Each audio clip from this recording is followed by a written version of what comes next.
आज के वीडियो में हम जान लेंगे कि एमाइलेज जो टेस्ट होता है वो एमाइलेज किस लिए किया जाता है। जैसे इस व्यक्ति का आप देख रहे हो एमाइलेज का जो रिपोर्ट है वो 67 है, 67 यू पर एल, जो कि नॉर्मल होना चाहिए 30 से लेके 118 के बीच में।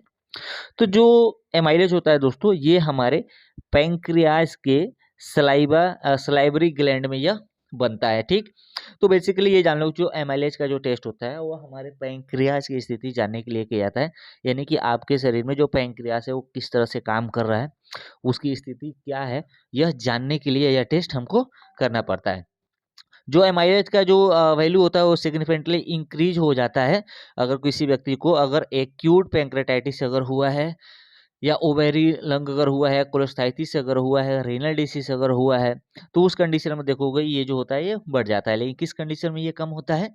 अगर क्रोनिक पैंक्रेटाइटिस अगर किसी को हुआ है, या कंजेस्टिव हार्ट डिसीज अगर हुआ है, तो उस कंडीशन में, या प्रेगनेंसी के दौरान, या बोन फेल्यूर अगर हो रहा है, तो उस कंडीशन में आप देखोगे जो हमारे एमाइलेज होता है उसका जो रिजल्ट होता है, यानी कि जो वैल्यू होता है वह कम हो जाता है। कुछ ऐसे ड्रग्स होते हैं जो कि इसको इफेक्ट करते हैं, और कभी-कभी एक्यूट पैंक्रेटाइटिस एलिवेटेड एमाइलेज जो होता है एक दूसरे से ये पैरेलली देखा जाता है और फिर हम रिपोर्ट को कंसीडर करते हैं।